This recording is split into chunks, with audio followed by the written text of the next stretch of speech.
العلی العظیم۔ میں بہت ہی قابل احترام مہمانان نظام اور میرے محترم بزرگوں، عزیز نوجوان ساتھیوں، مجھے کل ہمارے بھائی عباس صاحب اور حاجی رحمۃ اللہ صاحب اور دیگر حضرات نے جب اس پروگرام کے تعلق سے بتایا کہ میرا سفر دیوبند کا پیش آیا، راتوں کے بھیڑ بھاڑ کی وجہ سے آنے میں دیر ہو گئی۔ سب سے پہلے میں اپنے مہمانان کرام کا شکریہ ادا کرتا ہوں جو ایک اچھی فکر اور اچھی سوچ لے کر سفر کرنے والے اور آپ کے درمیان آئے۔ اللہ سے دعا کرتا ہوں کہ اللہ تعالیٰ کی نظرات کے آنے جو ان کی سوچ اور فکر ہے بے حد قبول فرمائیں۔ قرآن کریم کی آیت میں نے آپ حضرات کے سامنے تلاوت کی ہے۔ اللہ جل شانہ نے پوری امت مسلمہ کے لیے ایک معیار اس آیت کے اندر بیان فرمایا۔ ہر ایک آدمی اپنی کامیابی کا راستہ تلاش کرتا ہے، چاہے وہ تاجر ہو، چاہے وہ کوئی ڈاکٹر ہو، انجینئر ہو، وکیل ہو، کوئی بھی ہو۔ ہر ایک آدمی اپنی ایک کامیابی کا راستہ تلاش کرتا ہے۔ وہ چاہتا ہے کہ مجھ کو ایک ایسا راستہ ملے جو میں کامیاب ہو جاؤں، لیکن اللہ جل شانہ نے قرآن کریم کی مقدس آیت کے اندر پوری امت مسلمہ کو ایک معیار دیا اور وہ معیار یہ دیا، اے ایمان والو، اگر تم کامیاب ہونا چاہتے تو تمہیں دو چیزیں اپنی زندگی میں ضرور اپنانی پڑیں گی،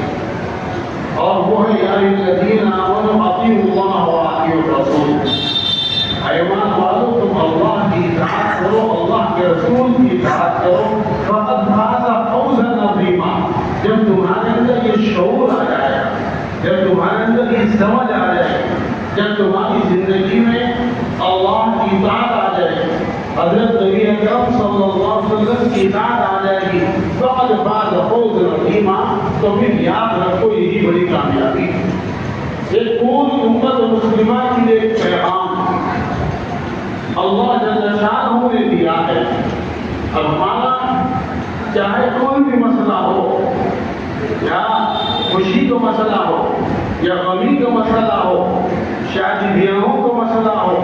تعلیم و تعلم کا مسئلہ ہو، کوئی بھی ہو، اگر اس معیار سے ہٹا ہوا ہے تو یاد رکھو کبھی کامیاب نہیں ہوگا، کیونکہ میرے اور آپ کے رب نے اس چیز کا قرآن مقدس کے اندر اعلان فرما دیا۔ اور اگر ہمارا یہ معیار اور ہمارا طرز زندگی اگر اس معیار پر رہے گا جو معیار ہمارے آقا سیدنا محمد رسول اللہ صلی اللہ علیہ وسلم نے بیان فرمایا، تو میں یاد رکھو کامیابی ہمارے قدم چومے گی، راحتیں ہمارے قدم چومے گی۔ آج سب سے پہلی جو بات ہے وہ ہم اپنی زندگی میں اس بات کو نوٹ کر لیں کہ ہم اس معیار سے ہٹے ہوئے ہیں، اس معیار سے ہٹے ہوئے ہیں، اور اس معیار سے ہٹ کر